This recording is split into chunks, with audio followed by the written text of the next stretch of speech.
Good morning everyone. आज हम आपको यहाँ पर बताने वाले हैं पार्टनरशिप में फंडामेंटल और फंडामेंटल के अंदर कितने पॉइंट्स हैं या कितने प्रैक्टिकल पोर्शन हैं। आज पहले हम उसको डिस्कस करेंगे, उसी को आगे बढ़ाते हुए अपनी इस वीडियो को बढ़ाएंगे।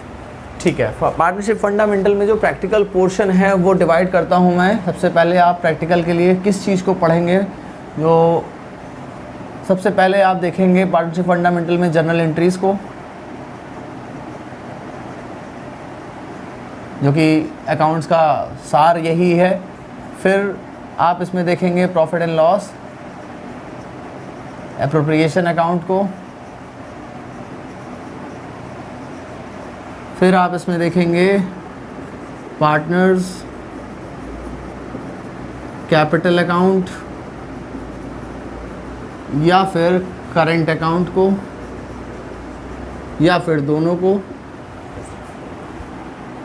फिर आप इसमें देखेंगे आपकी past adjustment entries,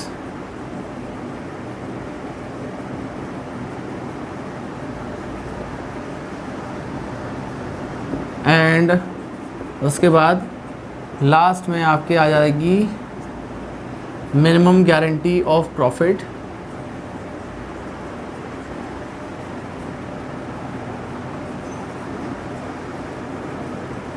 to the partner.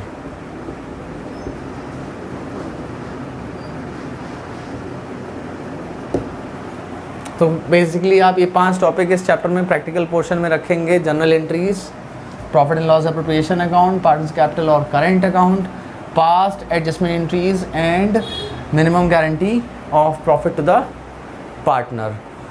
चलिए, सब बगैर टाइम वेस्ट किए हम सीधे अपनी जनरल एंट्रीज़ पे आ जाते हैं। जनरल एंट्रीज़ कौन कौन सी हैं इस चैप्टर में, उसको हम डिस्कस करेंगे पहले।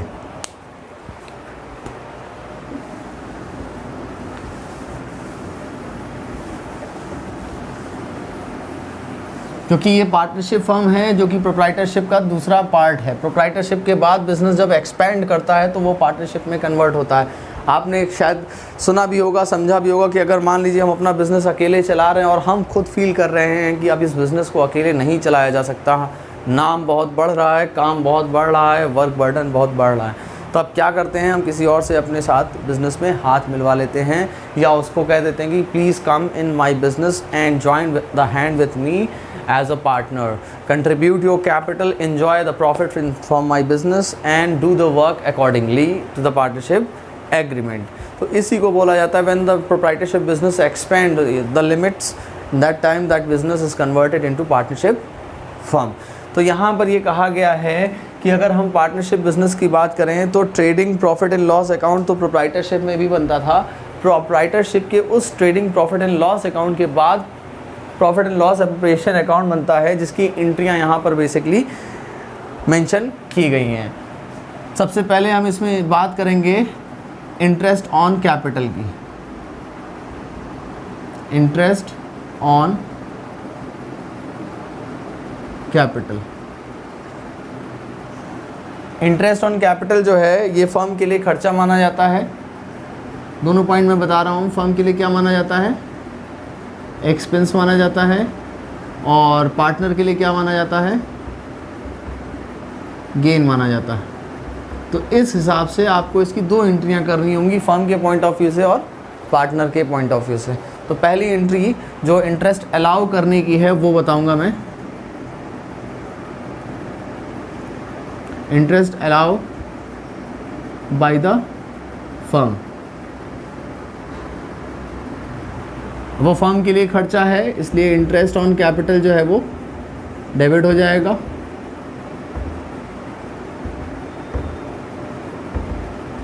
फर्म के लिए एक्सपेंस है, इसलिए इंटरेस्ट ऑन कैपिटल डेबिट हो जाएगा। ठीक है, अब ये अलाउ किसको किया गया है, पार्टनर्स को। मतलब पार्टनर के अकाउंट्स यहाँ पर क्रेडिट हो जाएंगे क्योंकि उनकी जो कैपिटल है वो बढ़ जाएगी। जिन पार्टनर्स को इंटरेस्ट मिल रहा है उनकी कैपिटल राइज होगी, और उस राइज को हम पार्टनर्स कैपिटल अकाउंट के क्रेडिट साइड मेंशन कर देंगे। अब बात करेंगे इंटरेस्ट अकाउंट को क्लोज करने की। क्लोजिंग एंट्री फॉर IOC, यहाँ शॉर्ट में मैं लिख रहा हूँ IOC का मतलब वही है इंटरेस्ट ऑन कैपिटल। इस इंटरेस्ट ऑन कैपिटल को फर्म क्लोज करती है किस अकाउंट में ट्रांसफ़र करके? Profit and loss appropriation account में ट्रांसफ़र करके। और क्लोजिंग में ये क्या हो जाएगा? जब ओपन हुआ था तो डेबिट था, जब क्लोज होगा तो इंटरेस्ट ऑन कैपिटल क्रेडिट हो जाएगा। इस हिसाब से आपकी दोनों एंट्रियां पास हो जाएंगी फर्म और पार्टनर के पॉइंट ऑफ व्यू से। तो ये था आपकी पहली एंट्री, इंटरेस्ट ऑन कैपिटल। अब आते हैं अपनी दूसरी एंट्री पे, जो कि क्या होगी? Commission to partner.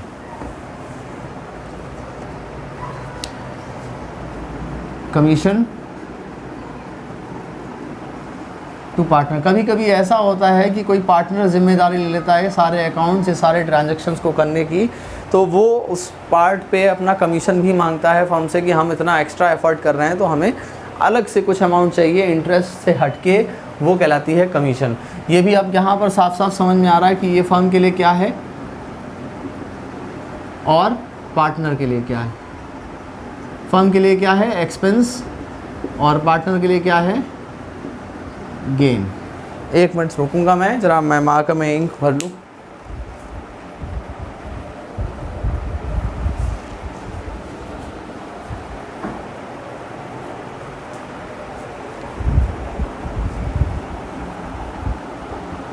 या चेंज कर देता हूँ मार्कर, ठीक, चेंज ही कर देते हैं। Firm and partner. तो कमीशन अलाउ करने की एंट्री, जैसे इंटरेस्ट अलाउ करने की एंट्री थी वैसे ही कमीशन अलाउ करने की एंट्री होगी, और वो क्या हो जाएगी? पार्टनर्स को कमीशन अलाउ किया गया है, फर्म के लिए कमीशन क्या होगा? एक्सपेंस होगा, कमीशन डेबिट टू जिस पार्टनर को अलाउ किया गया है वो पार्टनर का कैपिटल अकाउंट क्रेडिट हो जाएगा। उसके बाद closing of entry, closing of commission. जैसे इंटरेस्ट को क्लोज़ किया गया था वैसे ही कमीशन भी क्लोज़ होगा, और कहाँ ट्रांसफ़र होकर के? Profit and loss appropriation account में ट्रांसफ़र होकर। इस तरह से आपका कमीशन अकाउंट फर्म की एंट्रीज़ में आ जाएगा। कमीशन यहाँ पर लिख देंगे कमीशन टू पार्टनर ताकि समझ में आए, ठीक है। कमीशन दोनों होते हैं ना, एक तो हमारे एजेंट को कमीशन होता है, एक पार्टनर को कमीशन। एजेंट का कमीशन प्रॉफिट एंड लॉस में जाता है। जो पार्टनर को कमीशन अलाउ हुआ है, मैंने बता दिया है कि इस एप्रोप्रिएशन अकाउंट में केवल पार्टनर के खर्चे या पार्टनर से रिलेटेड ही आइटम्स आते हैं। अगर फर्म के कुछ पर्सनल आइटम्स हैं, कोई लोन है, कोई उस पर इंटरेस्ट है, मैनेजर का कोई कमीशन है, सैलरी है, रेंट है, तो वो हमारे प्रॉफिट एंड लॉस अकाउंट में रहेंगे। नेक्स्ट पॉइंट पे बढ़ते हैं। आपके 2 पॉइंट हो गए, कमीशन हो गया, इंटरेस्ट ऑन कैपिटल हो गया। अब आ जाते हैं सैलरी टू पार्टनर। किसी पार्टनर को अगर कोई सैलरी मिल रही है, मतलब कभी ऐसा होता है कि कोई पार्टनर जो है वो फर्म के लिए एक एम्प्लॉय बन के भी काम करता है, तो ऐसी कंडीशन में फर्म उसको सैलरी पे करती है, और ये भी एक तरह से क्या बोला जाएगा? फर्म के लिए खर्चा और पार्टनर के लिए फ़ायदा। फर्म के लिए क्या है? ये एक्सपेंस है, पार्टनर के लिए क्या है? गेन है, ठीक। अब इसकी एंट्री क्या होगी? Salary allow. पहले तो यही देखेंगे सैलरी अलाउ की एंट्री क्या है। जो सैलरी अलाउ की गई है उसमें सैलरी फर्म का खर्चा है, salary to partner debit to जिस पार्टनर को सैलरी दी गई है उसका नाम। एक्स को मिली है तो एक्स का नाम, वाई को मिली है तो वाई का नाम। फिर सैलरी अकाउंट को क्लोज़ करेंगे जैसे हमने कमीशन को किया था, जैसे हमने इंटरेस्ट को किया था। Closing of salary. तब क्या करेंगे? आपकी सैलरी क्रेडिट हो जाएगी, और किस अकाउंट में डेबिट होगी? Profit and loss appropriation account debit to salary to partner. इस हिसाब से आपकी सैलरी की दोनों एंट्रियाँ हो जाएंगी। ये पार्टनर्स की हो गई, ये फर्म की हो गई, ठीक है। अब आ जाते हैं अपने नेक्स्ट एंट्री पे। मैंने 3 एंट्रियाँ आपको बताई। पहला सैलरी था, पहला इंटरेस्ट ऑन कैपिटल था, दूसरा कमीशन था, तीसरा सैलरी टू पार्टनर थी। अब आते हैं नेक्स्ट पॉइंट पे, इंटरेस्ट ऑन ड्राइंग।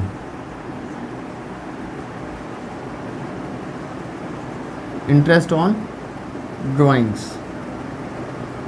जिस तरह से कैपिटल पे फर्म इंटरेस्ट पे करती है, उसी तरह से क्या ड्राइंग्स पे इंटरेस्ट चार्ज करती है। ड्राइंग का मतलब यहाँ ये हो गया, किसी पार्टनर ने अपनी कैपिटल का कुछ पोर्शन पर्सनल यूज़ के लिए निकाल लिया, या बिज़नेस से कुछ पैसा पर्सनल यूज़ के लिए निकाल लिया। तो अगर किस बिज़नेस से उसने कोई भी पैसा पर्सनल यूज़ या प्राइवेट यूज़ के लिए निकाला है, तो वो लायबल है उस पर्सनल यूज़ अमाउंट पे इंटरेस्ट देने के लिए। दैट मीन्स उसके लिए वो खर्चा हो जाएगा और फर्म के लिए वो क्या हो जाएगा, फ़ायदा हो जाएगा।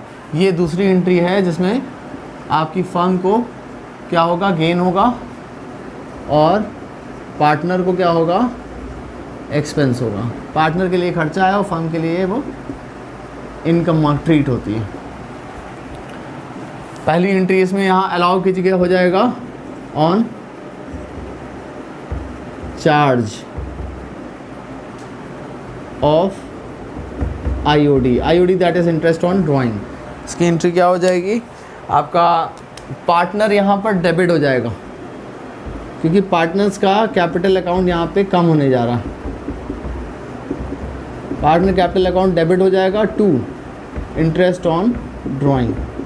अब ये इंटरेस्ट ऑन ड्राइंग फर्म के लिए गेन है, इसलिए क्रेडिट हो गई, और पार्टनर दे रहा है इसलिए पार्टनर की कैपिटल कम हो जाएगी, और कम होगी तो कैपिटल डेबिट हो जाएगी।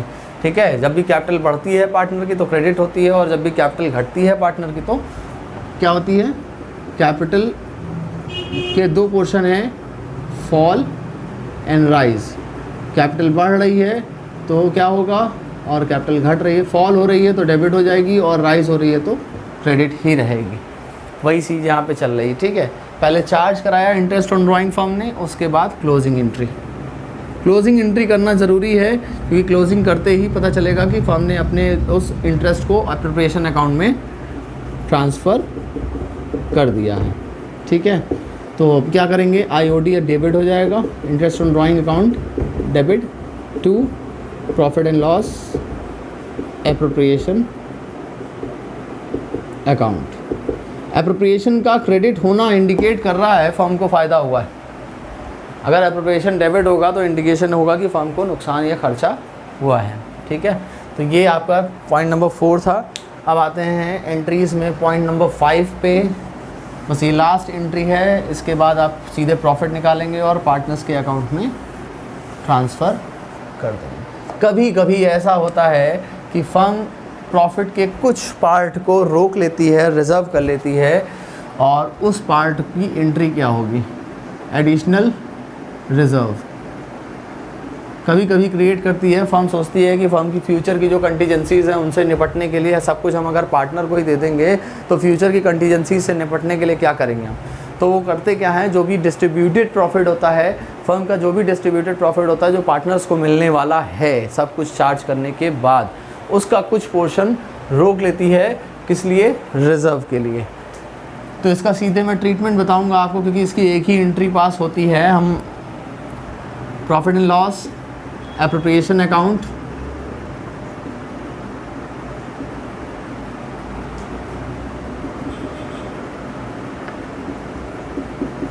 To additional reserve. ये भी लायबिलिटी है फर्म के लिए, कभी ना कभी पार्टनर्स को दी ही जाएगी। जितना भी रिज़र्व क्रिएट हुआ है वो इसमें ट्रांसफ़र हो जाएगा। इसकी कोई क्लोजिंग एंट्री नहीं होती, क्योंकि ये रिज़र्व आगे कंटिन्यू रहेगा। फिर आते हैं अपनी last entry, that is entry for distributing profit on closing of appropriation account. जब भी आपका क्रेडिट बड़ा होगा डेबिट से तो गेन आएगा, और वो गेन पार्टनर्स एंजॉय करते हैं। क्रेडिट माइनस डेबिट करेंगे और क्या होगी entry, profit and loss appropriation account debit to, जितने पार्टनर्स हैं उसमें ये प्रॉफिट बांट दिया जाता है। मतलब फिर अब इन पार्टनर्स की कैपिटल जो है वो बढ़ रही है उनके प्रॉफिट शेयरिंग रेशियो में। तो दिस 6 एंट्रीज़ आर, या 6 पॉइंट ही ये एक ऐसे हैं जो आपके लिए इस एप्रोप्रिएशन में ज़्यादा इम्पॉर्टेंट हैं, या जनरल एंट्रीज़ के बेसिक पॉइंट्स हैं। इसमें सबसे पहले एक और एंट्री रहेगी जो कि मैंने शायद बताई नहीं है स्टार्टिंग में, और वो है नेट प्रॉफिट को एप्रोप्रिएशन अकाउंट में ट्रांसफ़र करने की entry, profit transfer to appropriation account. जो भी नेट प्रॉफिट आया था अकाउंटिंग साइकिल के अकॉर्डिंग वो एप्रोप्रिएशन अकाउंट में ट्रांसफ़र होगा, और वो किस तरह से ट्रांसफ़र होगा, आपका profit and loss account debit हो जाएगा और profit and loss appropriation account credit हो जाएगा। यहाँ पर गेन मेंशन हो रहा, इसलिए आपका एप्रोप्रिएशन अकाउंट क्रेडिट हो गया है और profit and loss account debit हो गया। अगर प्रॉफिट एंड लॉस में लॉस आ जाता है तो एप्रोप्रिएशन अकाउंट बनेगा ही नहीं, और ये जितनी भी चीज़ें मैंने बताई हैं, सैलरी, कमीशन, इंटरेस्ट, ये कुछ भी नहीं दिया जाएगा। फर्म अगर प्रॉफिट में है तो दिया जाएगा, और फर्म अगर लॉस में है तो इनमें से कोई भी अमाउंट पार्टनर्स को नहीं दी जाएगी। ठीक है, तो ये एंट्रीज़ एक बार ज़रूर देखिएगा और समझिएगा ताकि आप बेसिक कॉन्सेप्ट्स को समझ सकें। ठीक है, थैंक यू।